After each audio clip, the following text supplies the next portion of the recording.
This is Jonathan Aguilar here for Pro Boxing Fans. I'm joined by Otto Wallin over Zoom, all the way from New York. Otto, how's life been? Very good, thank you. How have you been? Yeah, I'm good. Did you keep up with the Euros? I did. Unfortunately, we lost. Unfortunate game against Ukraine. They scored the last minute of overtime, and we got knocked out. But I followed England after, and I watched the finals here in a pub with some other British guys, and it was a really nice environment. Too bad England couldn't win it. Yeah, penalties again knocks us out, but yeah, we did well. Yeah. But yeah, hopefully get a rematch maybe next year. I hope so. We've got to win it at some point, surely. Yeah. Otto, you've been out the ring for a while since your win over Dominic Brazil in February. Any conversations with your promoter Dimitri Salita about your next fight? I haven't talked to him directly, but I talked to my managers, and we've been working on getting me a fight. And I was hoping to fight in July actually, but nothing has come through yet, and it's a little bit frustrating. I'm training and just want to fight to be locked in, but it is what it is. It happens sometimes in boxing, and now with the pandemic, it's a little extra. I think it's a little unfortunate, but I'm ready whenever it comes. So have you had sort of opponents offered to you? They've pulled out with injury, or it's just not been possible to get you an opponent right now? No, the thing is that I've been told that since I'm fighting on Showtime and they don't have a lot of Showbox cards right now, they have the PBC cards on their channel. So it should be, they told me it's got to be one of the PBC fighters, but not many of them are available. So Charles Martin, he was available. So we tried to push that, but it didn't seem like he wanted to fight. Then there was some talk about Ortiz. I don't know how serious that was, but nothing came through from that either. Okay. So we're in July right now. Are you looking at fighting still maybe 2 more times this year, or? I mean, that was my plan at least. I've had one fight this year, and I would like to stay busy, and I would have liked to at least fight 3 times. But right now, maybe it's not looking that likely. I mean, hoping to get a fight maybe, as soon as possible, but that would probably be September or something. And then if I'm lucky, maybe one in December. But right now, I don't know. I just want to get another fight. When you're in sort of the New York area, is it easy to get good sparring partners in? There's a lot of sort of heavyweights around there. Is it easy? Yeah, it's kind of easy actually. So for my last fight before I fought Brazil, I was sparring Adam Kovnatski, I sparred Xiang Chile, and a bunch of other guys also.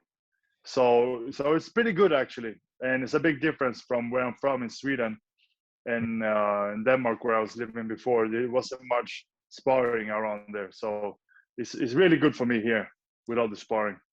It makes a big difference. Yeah, it must be interesting sparring then, because Kalnaki fights on PBC, Zhang's up there as well. These are potential opponents even next. Yeah, it is. It's kind of funny, but I think that we all got to get that sparring. So why not do it with each other, And it is what it is. We all try to get better and get the sparring in, and we can help each other. Maybe one day we'll fight, But it is what it is. We got to try to get it in. Do you talk about that at all? Potentially fighting each other? No, I haven't talked to them about that. I think that would be kind of weird. Fair enough. But I'm sure everybody thinks about it. Yeah. It's part of the game. Yeah. Otto, big heavyweight fight just happened here in the UK on Saturday night. Joe Joyce, Carlos Takam. Joe Joyce winning by 6th round stoppage. Did you watch it? Oh yeah, I watched it after. It looked pretty much. It was pretty much what I expected, to be honest. I think that Takam is a good fighter, but he had a good style for Joyce too. You know, a little smaller, and Joyce, big guy and heavy-handed, and throws a lot of punches. So I figured that he was gonna stop him. And I mean, see, some people talk bad about the stoppage. I don't really agree. I think it was a good stoppage. I mean, he was hurt and he was just taking punches. You know, I don't know, maybe 10 punches, something, without anything coming back. And I don't think it was going to get any better for Takam at that point.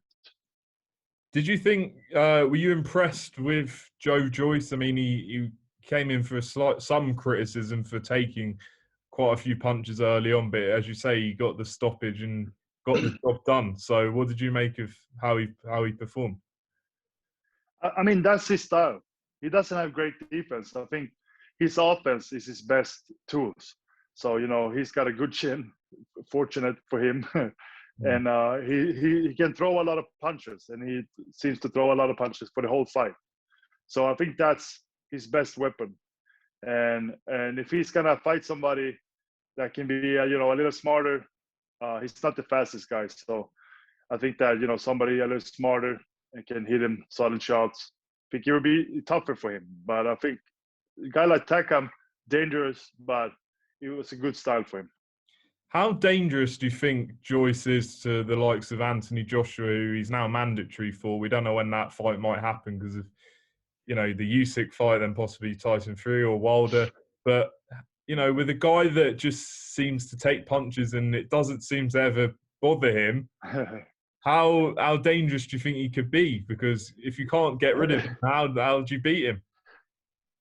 Yeah, right. I mean, there's ways to beat him for sure, but I think that it would be very interesting. I mean, when he fights somebody like, you know, Wilder or Joshua, that's big punchers, how he's going to take that. Maybe at some point he's going to crack and, you know, maybe get knocked out. We haven't seen that yet. He was in with Dubois, took good punches, and he's a big puncher too. And he took those shots. But it would be interesting.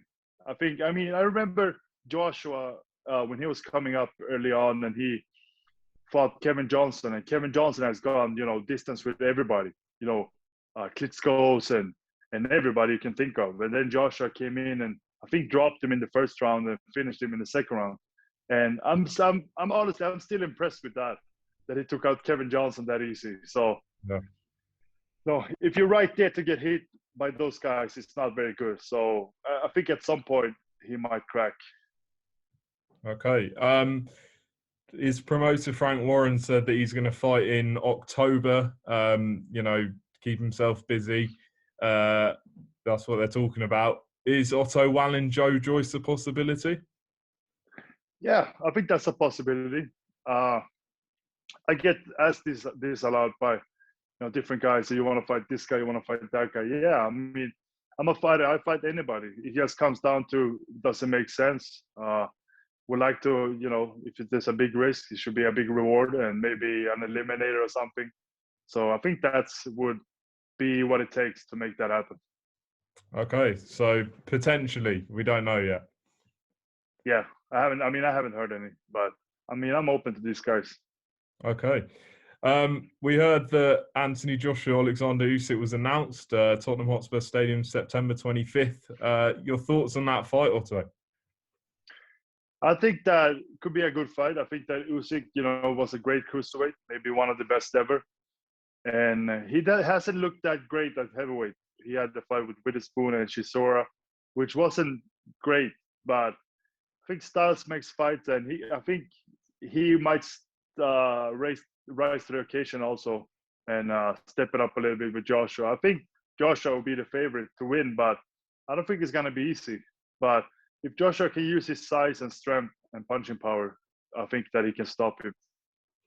Do you think, I mean, people talk about, is he big enough? Does he have the power coming up from cruiserweight? Is that a key factor in this fight? Obviously, you know, he's going to need power, but is that the key for him? Does he need to have that imposing style, or is it, you know, what he's good at, the fleet of foot, his movement, etc.? Yeah, I mean, I think that he's more of a boxer and than a puncher, but he's got nice knockouts too, like Bellew and those guys. And but I think that comes more of like timing and boxing skills and throwing the right shots. I don't think that's really his style. So I don't think that he's going to become a huge puncher overnight, especially at heavyweight. But I think that what's going to be important for him is to, not let Joshua use his size on him. I think that's how Joshua will beat him. That if he can impose himself and show him that he's the stronger guy and the real heavyweight. Would you say AJ was one of the best guys you sparred? Yeah, for sure. I think, I mean, he's probably the best guy I sparred. I remember one time, though, I sparred Zhang when I first came to New York about 4 years ago. And first time I sparred him, it was, I think we went maybe 8 rounds or something. But then after, I like after the 3rd round or something, I couldn't remember anything. So I wasn't sure what had happened, but I asked my trainers, like, did I get dropped? Anything? No. Like, it's fine. But that was pretty tough when I first came to New York. But so I mean, he's a good fighter too, Zhang. But Joshua is the best really one. Cool guy. Yeah, Zhang. He's big. He's very big. Maybe 6'7" and like 270 or something. So it was good sparring, but good learning experience. You pick up experience as you go. Absolutely. Coming up October 9th, Tyson Fury, Deontay Wilder, the 3rd fight. What's your thoughts? Will the delay be a benefit to either man? Do you think it's going to hinder either man? I think both guys has been out of the ring for as long as the other, so I don't think that's going to be a huge factor. But maybe it can benefit Wilder a little bit because he has a new trainer. Get some more work in with him. I don't think it's going to make a huge difference, though. So, repeat for you on October 9th? Yeah, I think Fury will win. Maybe not by stoppage this time, but I think he's going to win. All right. Otto, appreciate you giving us some time today. Any last message? I know you've got a lot of fans in the UK, obviously, from the back of the Tyson Fury fight. Any message? And what can we expect? Hopefully, some fights from you this year. Yeah, thank you very much for the support from over there. I'm really happy about it, and I'm training, trying to get on the fight, and working on that. So tune in. You know where to find me, and thank you. Take care, Otto. I'm sure we'll catch up soon. Appreciate it. Yeah, sounds good.